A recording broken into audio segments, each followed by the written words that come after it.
Good morning and welcome to this, the 13th meeting of the European and External Relations Committee in 2015. We have apologies this morning from our colleague Jamie McGregor, and can I make the usual request that mobile phones and electronic devices are switched off or on silent. We're going straight into our agenda this morning. Agenda item 1 is an EU update. I'd like to welcome via video link to our committee, although you've been to visit us before, Fabian Zulik, who is the Chief Executive of the European Policy Centre in Brussels, and he will be speaking to us today on a number of areas of interest and giving us an update on what's happening across the European Union. Good morning, Fabian. Can you hear us okay? Good morning. I can hear you, yes. Yeah, I believe you've got an opening statement that you want to give us this morning to update us on some of the developments. Sure, yes. I'll keep it quite brief to give you a chance to ask questions, but just to give a general overview of the things which have been happening over the summer and are continuing to happen at the moment.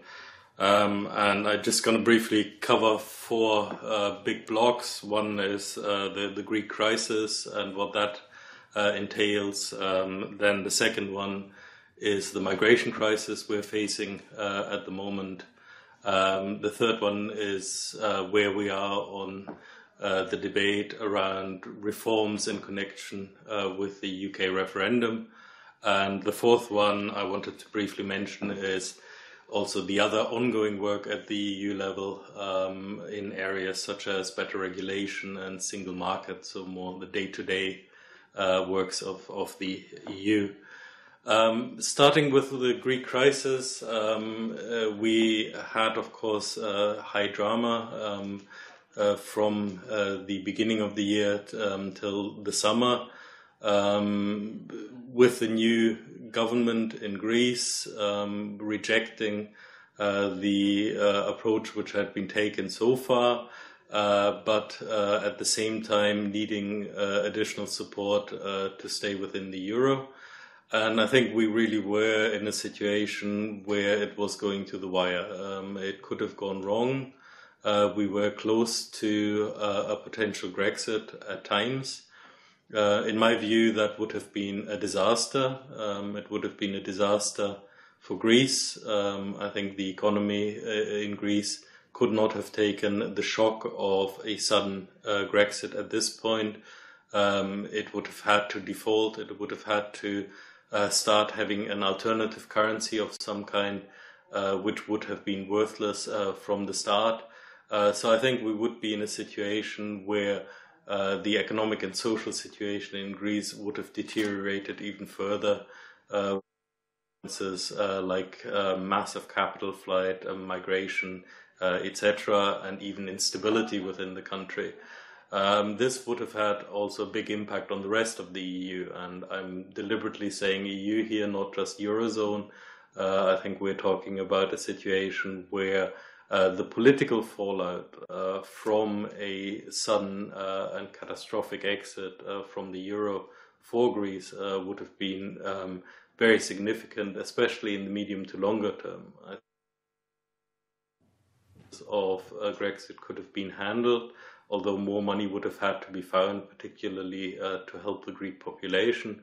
But I think the real story here is about the longer-term purpose of the European integration process. And if we are giving up on a country, I think the signal we're giving is that the European integration process isn't working the way it should. And I think that would have also had implications for other countries. So in the end, a compromise was found. In my view, that compromise is heavily weighed in favor of the kind of demands which were coming from the EU side, from the Eurozone side in particular, rather than from the Greek side. There were some concessions, but these have been relatively small. But in the end, politically, the Greek side saw no choice but to implement it, of course, with the consequence that parts of the governing party Syriza have been splitting up in opposition to this deal, and there will be new elections with an uncertain outcome. My overall expectation would be that we are going to get a stable government in Greece, at least for the time being, and that we will have the package agreed, and then we will have some time to implement this package. But in the medium term, we have to be aware that for political reasons, especially in some of the large donor countries, if you like Germany, it's going to be extremely difficult if there has to be another package. So this is the last package Greece can hope for, and there need to be real reforms on the ground now to deliver that. Greece, in my view, cannot come back and ask for further support. On the migration crisis, we already were facing a quite significant crisis driven by predominantly the conflict in places like Syria, Iraq, Lebanon, spilling over into countries like Lebanon, but then also in North Africa and places like Libya. This is the major factor which is driving this crisis. It's the push factors rather than the pull factors. Although we also have to recognize that it's not just refugees from these countries which are on the move at the moment. There are also economic migrants on the move, and we still have the mobility issue within the European Union as well. But the big numbers at the moment are the refugees from these war areas. And I think what we are seeing is that it is proving impossible, even in those countries which are trying to stop this flow, to actually halt the flow. The push factors are simply too strong. Building fences, trying to stop them from getting on trains is temporary. It just turns particular places into refugee camps, but it does nothing to stop the flow of refugees coming. So there is a very clear need, also for humanitarian reasons, to find a better way of dealing with this situation, of finding routes whereby we can share the burden within the European Union. The numbers which are going to particular are immense. I mean, if we are talking about potential numbers of 800,000, for example, going to Germany in 1 year alone, that's 1% of the population in a single year. That's a massive inflow of refugees, and in some of the smaller countries, we're talking about proportionately, potentially even higher inflows. This is something which we need to deal with, but at the moment, in my view, we are failing to deal with this at the European level. We have had some agreements, for example, putting more money into Frontex, the border agency. There has been some discussions around a voluntary system of quotas where countries are taking particular numbers. But frankly, this is a drop in the ocean given the kind of situation we are facing at the moment. So clearly, this crisis is going to continue to dominate the agenda for the coming month. There will be further discussions, but whether we will see a decisive coming together of the European member states to actually deal with this classic pan-European problem jointly, I think still remains to be seen. I'm not particularly hopeful about that, given the domestic political situation in a number of places. So between the Greek crisis and the migration crisis, the question of the UK referendum has been not quite pushed off the agenda completely, but it certainly hasn't featured very highly on the agenda. There are some talks going on about the potential reform package, which might be put into place. But at the moment, I would say the focus is very much on these other crises I have mentioned. There is an expectation that the referendum might happen quite quickly, that it might happen potentially even within the first half of 2016 rather than later. and that would mean that we would have to have some form of reform package, at least in its corner points, agreed by December. So I think this is a space to watch. We know what some of the key issues are which are on the table, including the question of free movement, and including also issues around Eurozone versus non-Eurozone and some of the symbolism around European integration. But it remains to be seen what can actually be concretely put on the table, particularly if we have such a short time frame as I've just outlined. Finally, just to briefly mention, there are also the day-to-day areas of work of the European Union. In particular, we had a package on better regulation being put forward by Vice President of the Commission Timmermans, where he is proposing certain changes to how the legislative process works, how the evidence-based policy process works at the European level. And we are now waiting for proposals from the Commission on how the integration within the single market can be enhanced in the coming years. So these proposals should be coming probably sometime in October. So these are the kind of day-to-day issues, but clearly with these big crises on the agenda, there's always a danger that these kind of issues get pushed off the agenda. But clearly these are also important for the development of the European Union going forward. Thank you very much, Fabian, for a very comprehensive and detailed understanding of very different topics across the EU, although some of them I think are very fundamentally linked in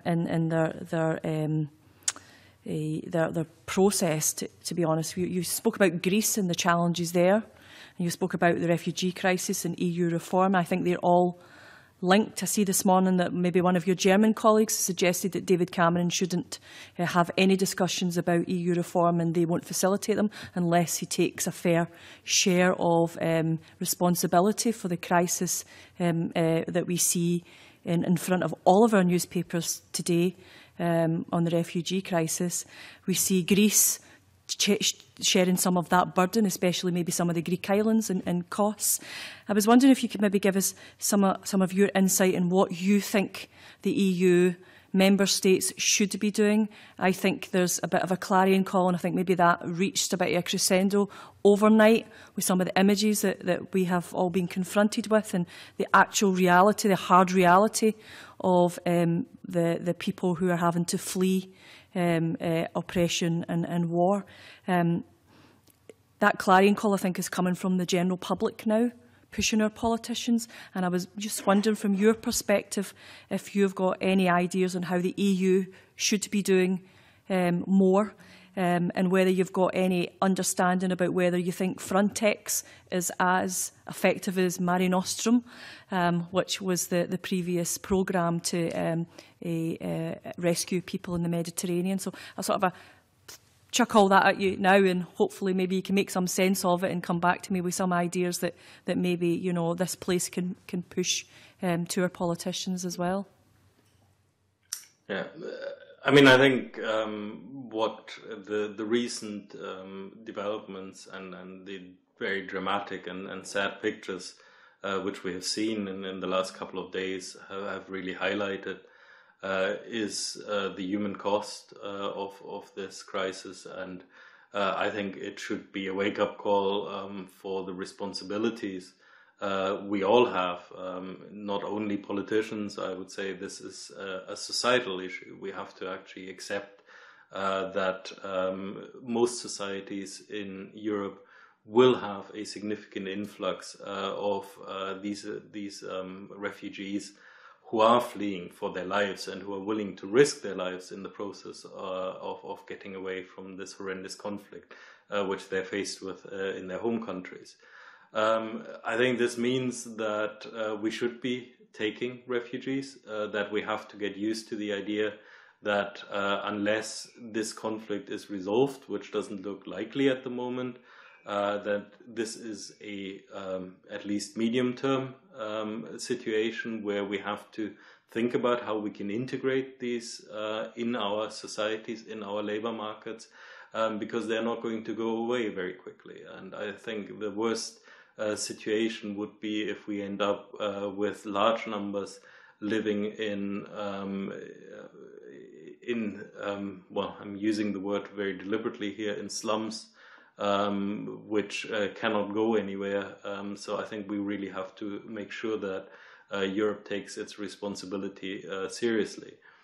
The difficulty here is it's not the first time we are at this point. Maybe the crisis has changed a little bit, but if we look back to the Lampedusa tragedy, there was a lot of the same rhetoric at that time.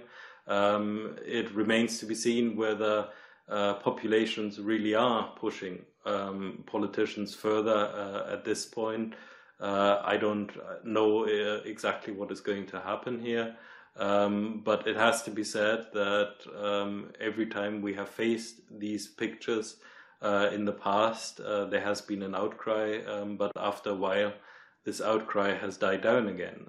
And I think that the difficulty here is we're talking about immense numbers, which is a huge challenge, and we're talking about an ongoing situation. There's no reason to believe that unless the conflict gets resolved in some way, that these numbers will be less next year or the year after. So we have to actually deal with this as an ongoing challenge, and that is a big difficulty. The problem is also that when we look at the European level, despite the fact that, in my view, this is very much a pan-European challenge, the kind of instruments we have at the European level to deal with this challenge are very limited. The instruments are predominantly at the member state level. There are some implications at the European level because of, for example, the Schengen Agreement, which makes it more difficult for some countries to manage the refugee issue. But overall, this is something which lies very strongly in the responsibility of member states. So unless member states are willing to accept that responsibility and are willing to come together and to have a meaningful agreement at the European level, if we continue to talk about redistributing 40,000 refugees in the face of a single country having 800,000, I think we are falling way short of where we need to be. But in the end, it still comes down to a domestically tricky question in a number of member states where politically leaders don't think they can accept more refugees. I think the UK sum total to the Syria crisis is 227. I think we could do much, much better than that. I agree with you absolutely wholeheartedly on that. One of the interesting aspects I've seen over the past few days was in Hungary, I think, where Hungary were saying, well, we're following Schengen, but the pressures that's costing us is absolutely intense, and then what they've had to do is obviously allow people to get on trains and shift across the borders to other European countries. You mentioned that some of the instruments are maybe not that helpful, or the instruments that are there are much more member state based. I realise there's been some conversation about a European-wide immigration policy. Is that something? And I hate to conflate immigration with a refugee crisis, which is something I believe the media and politicians have deliberately conflated in order to downplay what's happening in the Mediterranean. So do we need new and updated refugee status policy, and do we need new and updated immigration policy that becomes European-wide, where all member states have to buy into that? Is that something that you think would be a worthwhile exploration? I certainly think it would be a worthwhile challenge, but do you think it would be a worthwhile exploration? I believe that when we're faced with a situation like this refugee crisis, it is clearly a pan-European challenge, and we can see at the moment what happens if we try to deal with it on a country-by-country basis. It simply does not work. There is no way we can actually do that effectively.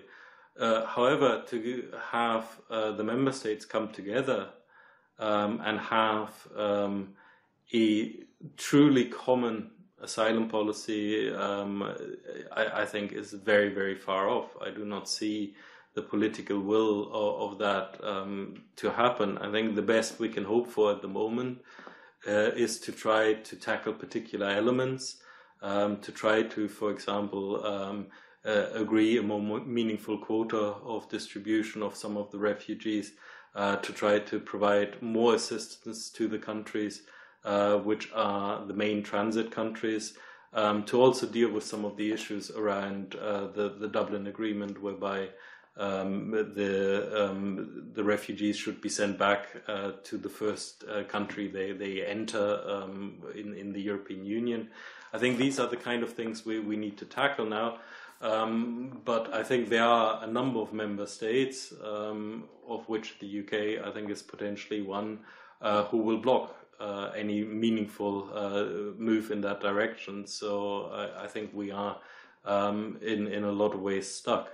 I think the other issue, and again, I'm not very helpful that we are going to address this, but what we also should be doing at the moment is to have a real think at the European level about the causes of this refugee crisis, and actually tackling some of the issues around foreign policy, around trade, around the promotion of human rights in other countries, and of course in terms of security and the conflict we are seeing. But at the moment, again, the political will is not particularly high to do this jointly. Finally, I just wanted to also emphasize that I think we really need to be a bit more differentiated when we are talking about this crisis. I fully agree with you. Things are getting conflated very easily between the mobility issue, between the refugee issue, also between the economic migration issue. I think, for example, there's a big difference between the refugee issue, where we have, in my view, an absolute obligation as rich countries upholding human rights to take these refugees because they are in fear of their lives. I think when it comes to economic migration, we should have a sensible route for economic migration to come into the European Union. But again, at the moment, we do not have that, and it comes down by and large to what member states want to do and not what the European Union might want to do. Thank you, Fabian. That's been very, very helpful indeed. Willie Coffey. Thanks very much, Convener, and good morning, Dr Zulik. Surely, to goodness, there's a right to life here. Many of the public in my constituents that are talking to me about this are horrified at the squabbling that's going on about who takes what numbers of refugees from the Mediterranean. And meanwhile, thousands of people and children are dying and drowning in the sea. Surely, to goodness, it's time for the European leaders to step up to the mark here, forget the squabbling and begin to save lives. Is there no view within Europe that that's the priority? I mean, I fully agree with you. I think it is at times shameful when you hear what some of the leaders are saying, and the narrowness of the focus being very much, at least in some countries, on electoral gain. I think the debate is changing. I think you can actually hear in a number of countries different voices as well. I would just give the example of Germany now. When you look at how the refugees have been received in Germany over the last few weeks, I think it's a phenomenal sight to actually see them being welcomed with open arms, the citizens coming out, providing help, providing support. I think that's the kind of pictures which we should be seeing across Europe. But the reality is that in a number of countries, there are other considerations which are still overriding it. And I think in the end, I think there's almost a feeling of helplessness in a lot of countries that the numbers are so big and the challenge is so high that there's a helplessness in knowing what to do without then attracting even more refugees to follow that route. Can you tell us anything about who is actually deploying rescue ships in the Mediterranean? I know, for example, that the Irish Navy have a tiny, small boat called Niamh operating in the Mediterranean, who's rescued 2,500 people in the last 2 months. Is there any data on what other member states' navies are doing in the Mediterranean and how many people they're rescuing? The last thing I read about the British government was that it had withdrawn its frigate, the Bulwark, from that duty, and I don't know if they've replaced it with anything. Do you have any information on that? I'm sorry, I haven't got detailed information on that. I know there has been some activity in the Mediterranean and also some more investment into Frontex to try to address that, but I don't have the details at the moment. Okay, I'll let other colleagues come in. Thank you very much, Dr. Zulik. Okay, Adam Ingram. Yes, could I follow up on my colleague Willie Coffey's line of questioning? And the question I have is, it doesn't appear to me that Europe is up to the job of actually establishing a quota system. Do we have a quota system to hand, as it were, that we can say to countries, your share is X amount of the overall influx of migrants? And by having that kind of information, the public having that kind of information, that might help to put pressure on politicians to actually do something about taking that level of people into their country. Should we not have that kind of factual distribution of information to the citizens of Europe? I think it would be helpful to have a real quota system at the European level. It is quite complex to establish because there are a number of different factors which need to be taken into account. Just to say, for example, the capacity of a country, the wealth a country has, can it actually deal with a large number? We know that certain countries are struggling not just because of the absolute numbers, but also because of the systems they have in place. There's the question of how many refugees they have already taken, and whether there's a new burden which should be added to that. We should also not forget that there's a very strong push factors from the refugees themselves. If you're asking the refugees where they want to go, they predominantly name a few countries and not other countries around the European Union. So in the end, such a quota system actually has to be negotiated at the European level. There has to be a give and take. Some countries are willing to take a bit more. Some countries are willing to take less. But at the moment, at least, there are certain countries which are refusing to accept that there should be a mandatory quota system at the European level. And unless this system is mandatory, it will be meaningless. And I think that's what we have seen in the last few months. So if we continue to say to countries, it's a voluntary system where you take some or maybe not, then what we're seeing is that some countries are virtually taking none of the refugees. And I think this is going to continue. So it comes down in the end, again, to political will of the member states to accept such a quota system. And at least the last summit we had, they clearly had no political will to do that. So you're essentially saying the European institutions aren't up to the job of tackling this crisis? No, I'm not stating that European institutions are not up to the job. In this case, it is not down to the European institutions. It is down to the member states who have decided that Europe doesn't have certain competences. The European institutions cannot override that. They're bound by the treaties, they're bound by the European law to focus on these areas where they have competences. The only thing they can do at the moment in those areas where they don't have competences is they can admonish, they can try to convince the member states to change their stance, but they do not have the legal means to do so. Okay. Okay, Rod Campbell. Thank you, Convener. Can I just can put on the record my agreement with the comments of my colleague Willie Coffey when he started his line of questioning?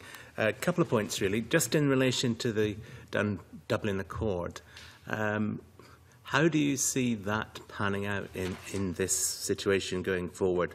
Is it going to be an obstacle, or is it going to be accepted that in the current situation it really has very limited practical value at the present time? I think this is one of the areas which will be discussed at the next summit, in how far you can meaningfully enforce this idea of sending people back to the first entry point. I think that what we have seen, for example, in places like Germany just now is very clearly an indication that Germany has no intention to do that at the moment. However, there are other countries which are continuing to intend to do that. They do not want to take more refugees in the crisis. And I think what we need to really watch here is not just the immediate short term. We don't need to just focus on what happens in the next month or two. We're talking about ongoing flows of this size, at least for a number of months to come. But in the end, I think it is clear that the desperation of the people who are moving is so high that they will continue to try to get into their final destination country, whether that is part of Schengen or not part of Schengen. We can also see that with the UK at the moment. So I think there's a very limited use of the idea of sending people back or sending people to safe countries outside the European Union. If we continue to have this large number, I don't even see how you could logistically do that if you were trying to do it. Slightly different point. In relation to the question of economic migrants, I don't know the full details of what the UK government is currently trying to renegotiate as part of its reform package, but all the indications are that the question of economic migrants and benefits for economic migrants are a substantial package of that. Given the backdrop of this refugee crisis, is that not inevitably going to impact on those negotiations? And does it not stand or give the possibility of making the UK government look rather shallow in its reform agenda and undermine its whole position? I mean, I think I firstly want to distinguish very clearly between economic migrants from outside the European Union and EU citizens which are exercising their right to move within the European Union. I think these are two fundamentally different issues. I think if we're talking about economic migrants from outside the European Union, my view is that we should have a more rational policy about that, but this is not, in essence, a competence of the European Union. This is a member state competence, and there can be agreement at the European level, but I think at the moment this is very unlikely. When it comes to mobility, when it comes to people to exercise their right, the reality is that there are already a number of mechanisms in place to stop abuse of free movement, which can also include a number of provisions around social security. But the reality is that, firstly, we see very little evidence anywhere of social security abuse, welfare tourism, those kind of things are more political terms. The evidence of them is very, very slight.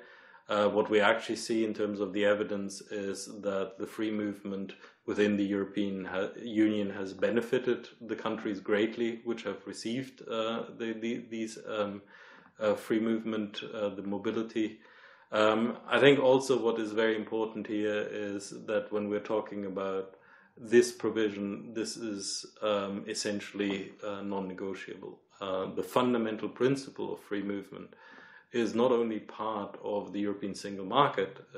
I think it's often forgotten in the debate that the single market entails free movement of workers, but it's a fundamental treaty right, and this fundamental treaty right is not going to be weakened in any kind of negotiation. So I think what we have to be looking at here is a more realistic approach to it, which entails, yes, dealing with abuse where evidence of abuse can be found, but fundamentally we shouldn't be touching the free movement right. It's, in my view, one of the great achievements of the European Union.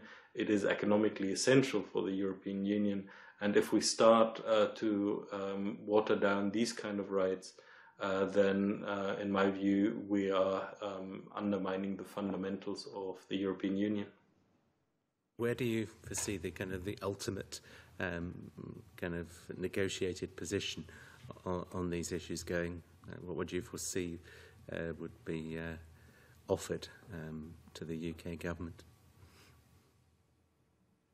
Well, I think that even if there was a will, which I don't think there is, but there is no way the fundamental principle is going to be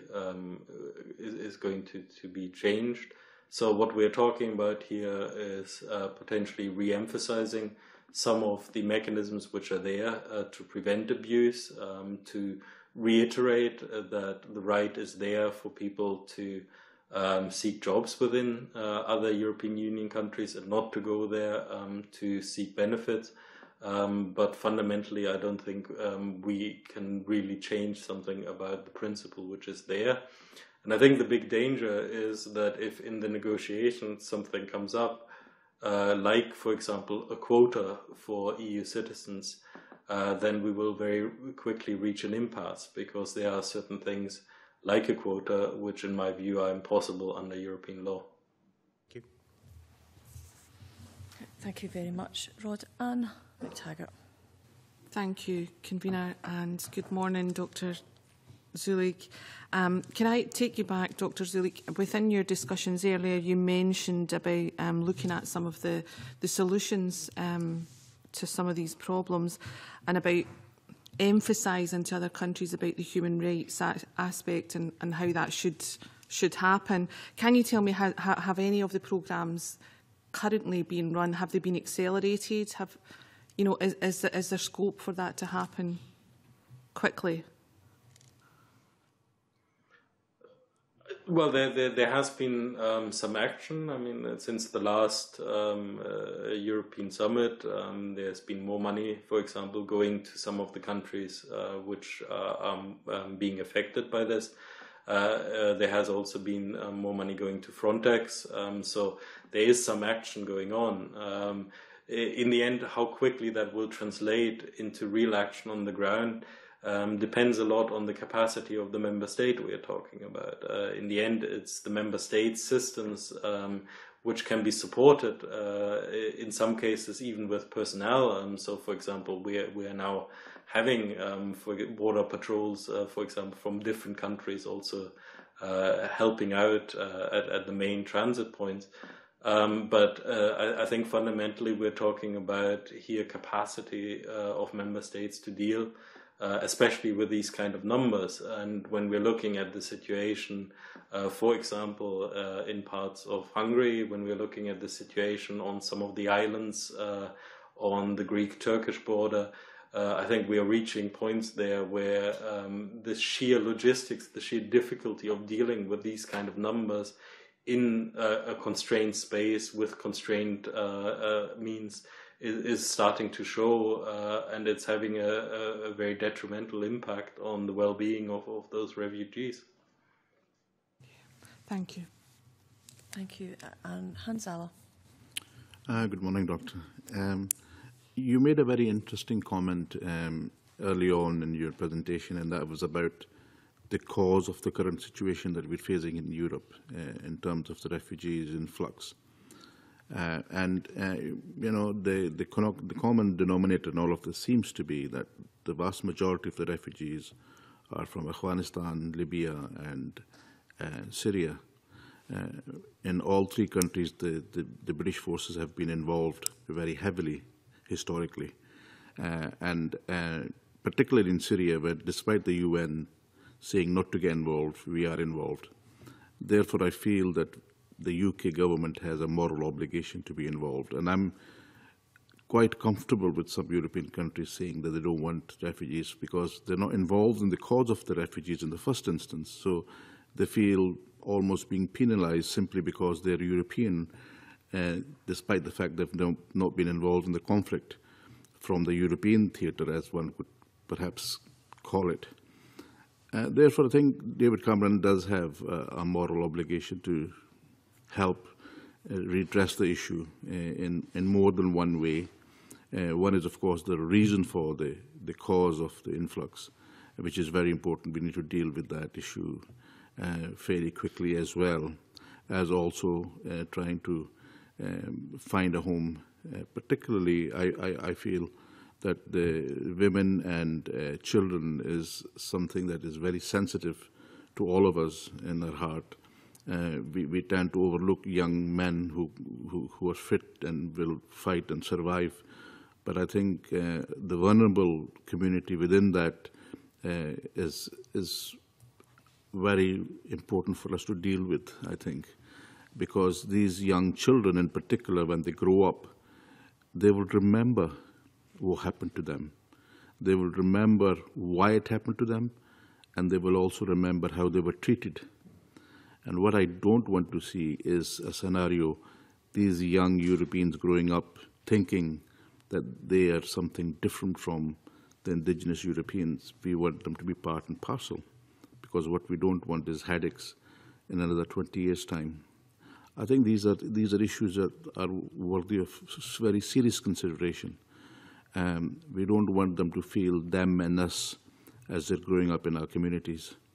And therefore, I think that the European Union will somehow have to deal with this fairly quickly. But I think also the countries that are actually involved in causing the issue in the first instance, I think they need to be called to task and asked to support, deal with the fallout from their actions in these parts of the world. What would you think? Is that perhaps some of the reason why some of the European countries are refusing to take in refugees is because they feel this way? Or am I going up the wrong ladder? I mean, I think the question of responsibility is something which really has to be discussed within a domestic context. It's not something where I would feel that the European Union has a role in allocating responsibility to the member states. I think when you're looking at some of the countries which are refusing, some of them have actually been also involved in some, not in all of the international action. So I think it is a complex picture which is not easy to look through. But I would also say that I think it is not only a question of a direct responsibility for the situation. I think the reality is we have created a European Union, in my view, with the explicit purpose of dealing with pan-European challenges, with the kind of things where an individual country cannot deal with them effectively. And for me, this refugee crisis is a very clear example of that kind of pan-European issues, where we actually should be working together, because that, in my view, is the purpose of the European Union. And that also means that, as with every European action, it doesn't only involve benefits, it doesn't only involve receiving support from the European level, but it also involves taking responsibility, showing solidarity with those countries on a particular issue which are affected negatively by it. If we look at, for example, the Central and Eastern European countries, when they came into the European Union and up to this day, we made large amounts of money available to try to help develop their economies. We could have also turned around and say it is not our problem that the economies in Central and Eastern Europe are less developed. But this is part of, in my view, a common European objective of working together, of actually dealing with the problems jointly, rather than leaving each individual country to deal with the problems themselves.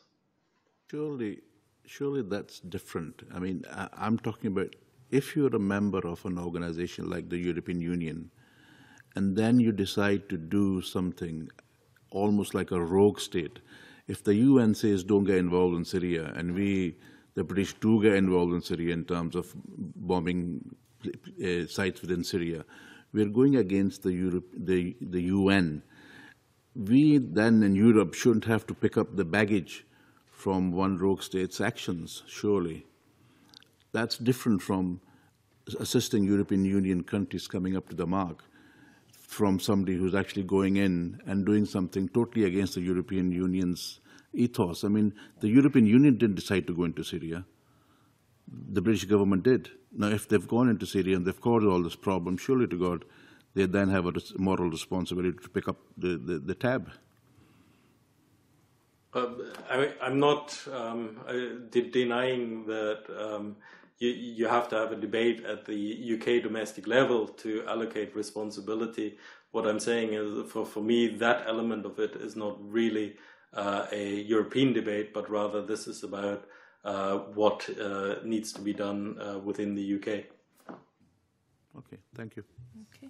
Is there any other questions from colleagues? Many others. Fabian, you would have realised this morning that there's only one topic dominating the agenda in our minds this morning, and for very good reasons. And I think you have helped us to understand some of the aspects of that. I think there's a extraordinary council, I think a Justice and Home Affairs Council on the 14th of September. I don't know whether it will be David Cameron or Theresa May who will go to that, but I'm thinking maybe this committee should raise some of our concerns with the UK government to allow them to understand that when they go to the Justice and Home Affairs Committee, that the voice of this committee hopefully has influenced maybe a change in policy and direction, especially on the immediate crisis and hopefully on the long-term aims of that. Would you see other member states maybe taking that view? Well, I think a number of member states will argue at this council that this is the time now for having a real European response to this, partially driven by the pressure which is on some member states. I mean, clearly we have the biggest pressure at the moment on the entry points where these refugees are coming in, and then on their destination countries where they want to go, so particularly countries like Germany, but also places like Austria, etc. So I think these are going to push more for a European response, but it remains to be seen in how far those countries which are not so directly affected at the moment, or who believe that they can control the refugee flows, in how far they are willing to actually enter that debate. And at the moment, I'm not particularly hopeful that we will see a lot coming out of that extraordinary council. I think maybe for some of us, hope really is all we've got. And if we look back at the history of the UK, we've got a long an honourable history, actually, whether you go back to the 19th century, early 20th century Irish situation, the situation through the First and the Second World War, and our opening our arms and our homes to people then, and I think this situation is not that different, and we should do some of that. And I think maybe this committee should be adding our voice to that too. So can I thank you this morning for coming along. Can I just ask the committee if they're happy for us to do some further work on this and maybe get some sort of a written concern off to the UK government? Yeah. Fabian, as always, it's always a pleasure to have you, because we could talk for hours on some of the knowledge and the information that you could share with us. But we hope to see you back at committee, maybe get you here in the flesh. But we've really appreciated you coming to us this morning via video conference, and we really appreciate the understanding that you've given the committee, and we thank you for that. Thank you very much. Thank you.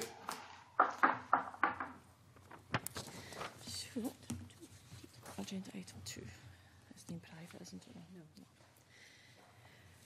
So we're moving on to agenda item 2 this morning, which is one of our ongoing interests, the Transatlantic Trade and Investment partnership. And we have quite a comprehensive paper this morning from Spice and a letter from Francis Maud suggesting some... Well, I think the letter's quite confused, actually, but I'll take some points and questions and clarifications from committee members if you're ready to go with that. Rod, are you? Yeah, no, obviously, it's a moving feast in terms of TTIP. A couple of things I just wanted to get some further clarification from somebody, an update on any possible visit from Cecilia Malmström. Can anyone pick up on that?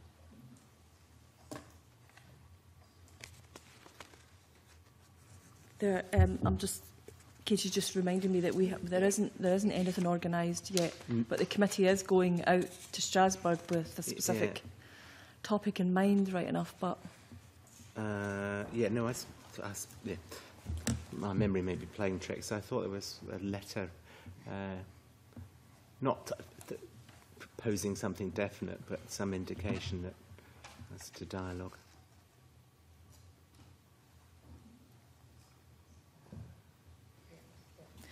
yeah, I think there's a potential commitment to come and meet with the Scottish Government, and yes. we were hoping to tie into that at that point. I think that there's not been a lot of progress over the summer on that, so maybe we'll just chase the Government and see where they're at with their plans, and it means then the committee can, you know, exploit that when it comes along. In terms of the position with the members of the European Parliament and any kind of discussion, this would be one of the major issues we want to discuss with them. Are we able to got me any update on that? Plans in the work programme, Right, which we'll discuss later, where we have got a potential date for meeting with MEPs. Certainly, obviously. In November, so not that far. The negotiations are ongoing. Seems to me that this committee has done a considerable amount of work on this already, but there are issues, not least of which I think, I suppose, the continuing debate on the economic benefits of TTIP, which is referred to in the House of Commons briefing paper, which is at the beginning of July, which I think the committee might want to consider taking further and doing some further work on.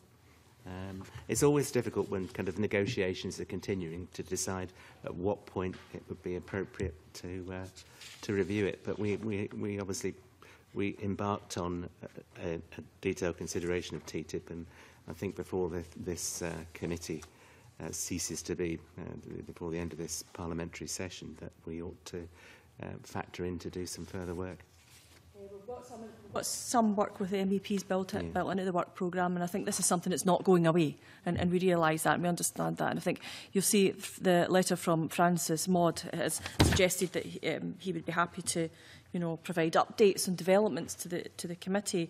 Lord Livingston has decided not to come to committee, which I think Liddington, did I say Livingston? Lord Livingston. Been replaced by Francis Maud.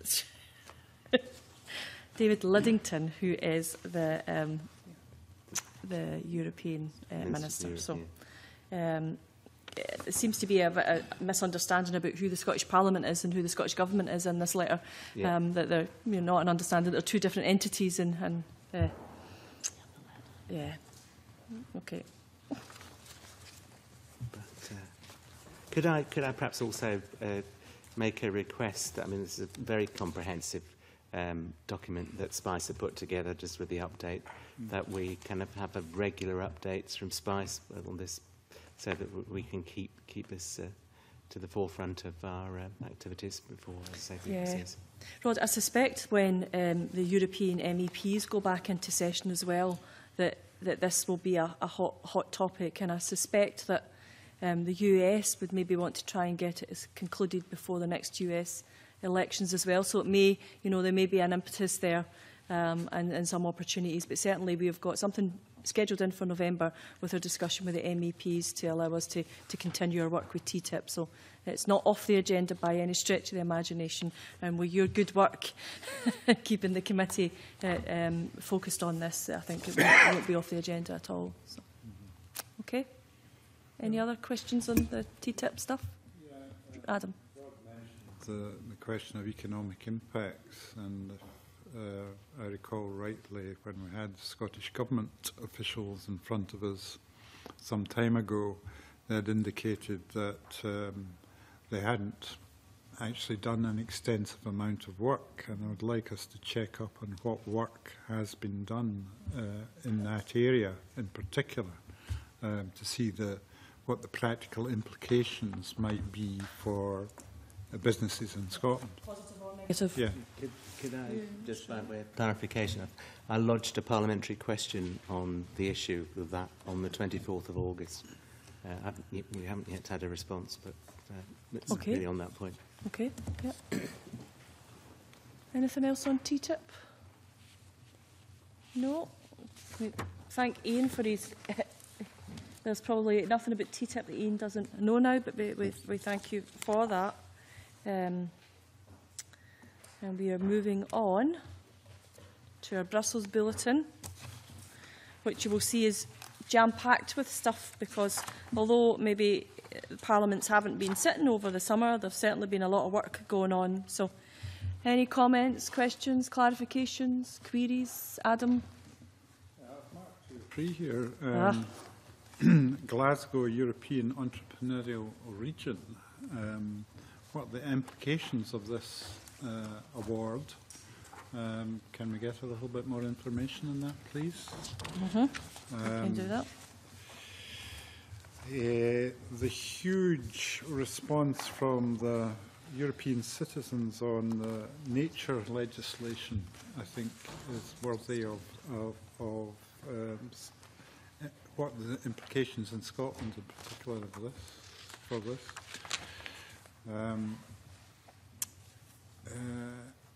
The fitness check they mention about,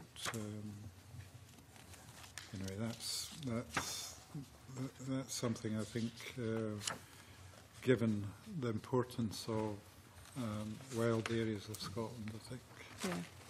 Yeah. I think we should follow through on that.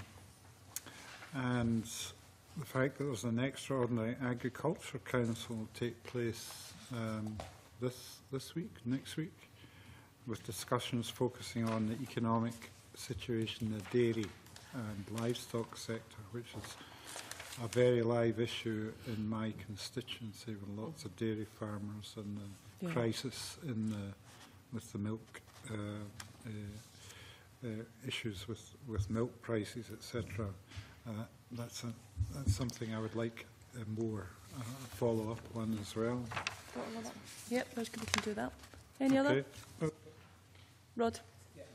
The reference to unconventional hydrocarbons in the stakeholder event on 29th of June, and also the suggestion that the Commission was reviewing non-binding guidelines on environmental protections for fracking, will decide before the end of 2015 on whether further measures are required.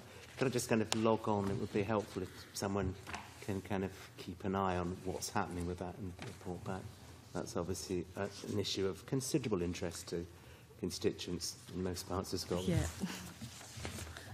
Yeah. Hear. Anything else in the Brussels Bulletin? Willie? I wonder if I could just support the comments made by my colleague Adam Ingram there in relation to milk prices, not only in Scotland and the UK but throughout Europe. Clearly the farmers are struggling very badly at the moment with this because of the instability in prices, and it's really affecting the industry, and it's pretty serious. A note in the bulletin there, convener, it says the Commission announced some kind of market measures for fruit and vegetables and milk to mitigate pressures on prices. So that's the kind of usual Eurobabble speak, I suppose, isn't it? Could you some kind of briefing about what that might mean and how that might assist Scottish farmers that are producing milk? There's a role too, obviously, for the Scottish Government and UK Government to try to play here, because many of the farmers feel as though they're simply at the mercy of the supermarkets and pricing the commodity even less than the cost of water, which is just ridiculous. So any further help and information that the clerks could bring to assist our farming community and our constituencies would be appreciated. Adam. With regards to the ban imposed by Russia and the collapse in the Chinese trade as well in this area. So there are international forces at work here. Yeah. So I think we need to get a bit of a handle on it, what can actually be done to help her. And I think in some areas there's an overproduction which drives down prices as well across Europe. So no, I think it is something we should. Yeah, we've got all of that. Anything else? No. Can I just raise awareness to the back page on Horizon 2020, because it's something this committee has always had a bit of an interest in, and you'll see there's quite a lot of detail there, but I think maybe just specifically to raise that here today and ensure that our colleagues in the Education Committee see some of that work that's been done. 36,732 eligible proposals submitted in the first 100 calls, I think is a pretty good. It looks good where it compares, well with previous, but it looks good. And I've been speaking to a few people over the past few weeks who are innovators or educators at universities who are talking about how they're using Horizon 2020. So it's obviously, it's there, it's working away, but really just to make sure we make specific reference to the Education Committee on that. Okay. Happy to share the Brussels Bulletin with all of our colleagues in our other committees, raising awareness. Maybe we should raise the awareness of the milk situation with rural. It's rural, isn't it? Yeah, because I know that they're doing specific work on it. Yeah. Okay, and that means we now move into private session of committee. So I suspend committee to allow us to move into private. And thank you for coming along. Thank you.